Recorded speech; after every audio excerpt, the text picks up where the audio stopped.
आप 7 साल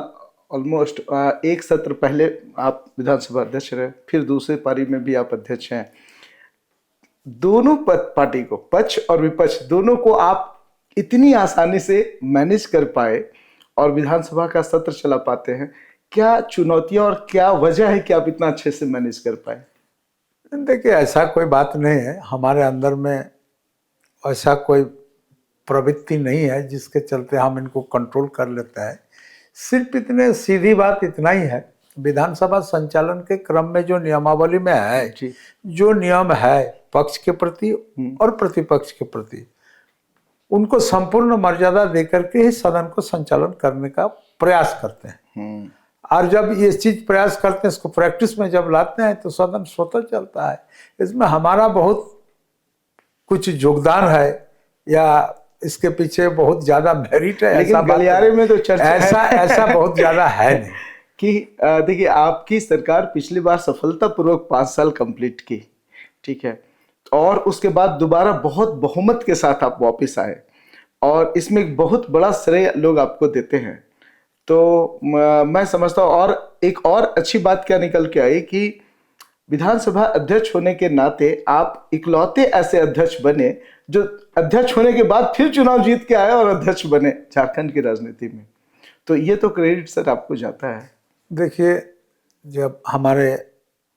तत्कालिक कार्यकारी अध्यक्ष और वर्तमान अध्यक्ष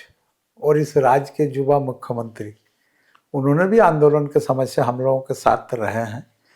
और करीबी से हम लोगों को जानते भी हैं, और उनका भी विश्वास, गुरु जी का भी आशीर्वाद हमारे ऊपर था और हमने भी उनके विश्वास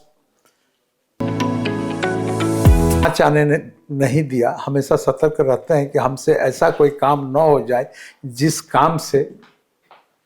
उनको बदनामी झेलना पड़े या उनके ऊपर हमारा काम का बदनामी आए। हम लोग भी इस प्रयास करते हैं कि ऐसा कम से कम नहीं हो। इसको दिमाग में रखते हुए आगे निकलने का प्रयास करते हैं और तभी संभव हुआ कि फिर से माननीय वर्तमान मुख्यमंत्री जी आदरणीय हेमंत सोरेन जी और हमारे पार्टी के अध्यक्ष झारखंड मुक्ति मोर्चा के दोबारा हमको इस पद के लिए, इस जगह पे भेजने के लिए अपना निर्णय लिए। सर, झारखंड को बने हुए 25 वर्ष हो गए और 25 वर्ष में झारखंड के समकक्ष में जो दूसरी राज्य बनी, कंपैरेटिवली, हालांकि झारखंड भी बहुत प्रोग्रेस किया है तब से, बट कंपैरेटिवली वो लोग ज़्यादा बढ़िया किया, ऐसा क्या वजह है?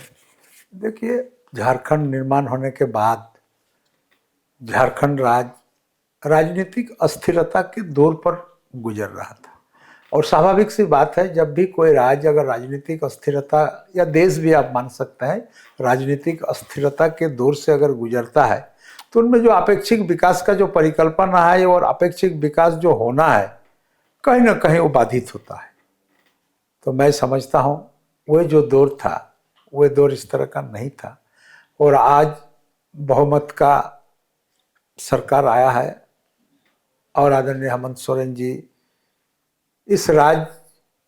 को आगे ले जाने का जो जमीनी हकीकत है, जो कहाँ कहाँ हमारा राज्य के लोग, यहाँ के आदिवासी मूलवासी कहाँ कहाँ पीछे हैं, किस किस चीज़ में पीछे हैं, हम सरकार के तरफ से कौन सा नियम कानून बनाएंगे या कौन सा सपोर्टिंग योजना बनाएंगे, कल्याणकारी योजना बनाएंगे जिससे यहाँ के लोगों का भलाई होगा, इन तमाम विषय पर ध्यान दिए। और ध्यान देने के बाद आप देख ही रहे हैं कि राज्य दिन ब दिन आगे निकल रहा है। इंडस्ट्रियल डेवलपमेंट लेकिन सर अभी भी एक बड़ा चैलेंज है झारखंड के लिए, इसके लिए सरकार क्या कर रही है? आप तो देख रहे हैं, हाल के दिनों में सरकार पूरे टीम के साथ उद्योगपतियों को आमंत्रित करने के लिए, झारखंड में उद्योग लगाने के लिए आग्रह करने के लिए विदेशों का भी दौरा किए, और विशेष करके झारखंड के परिप्रेक्ष्य में कौन सा उद्योग सबसे ज़्यादा सटीक बैठेगा उसका भी अध्ययन करने के लिए गए। और हमको उम्मीद है कि आने वाला समय में हमारे यहाँ झारखंड के परिवेश के अनुकूल उद्योग स्थापित होगा, और सरकार भी गंभीर है यहाँ पिछले दिनों में लॉ एंड ऑर्डर का बहुत सारा प्रॉब्लम रहने के चलते उद्योगपति मुंह मोड़ लिए। बहुत सारे लोग MOU करने के बावजूद भी यहाँ उद्योग स्थापित करने से पीछे हट गए। आज वैसा परिवेश नहीं है राज्य के अंदर में। आज यहाँ का कानून व्यवस्था भी बहुत ठीक ठाक हो गया है और मैं समझता हूँ एक उद्योग बनाने के लिए एक माकूल परिवेश का जो जरूरत होता है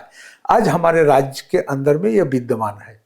इसलिए उद्योगपति भी आकर्षित हो रहा है और हम लोग उम्मीद कर सकते हैं कि आने वाला समय में निश्चित रूप से झारखंड के परिप्रेक्ष्य में उद्योग स्थापित होगा।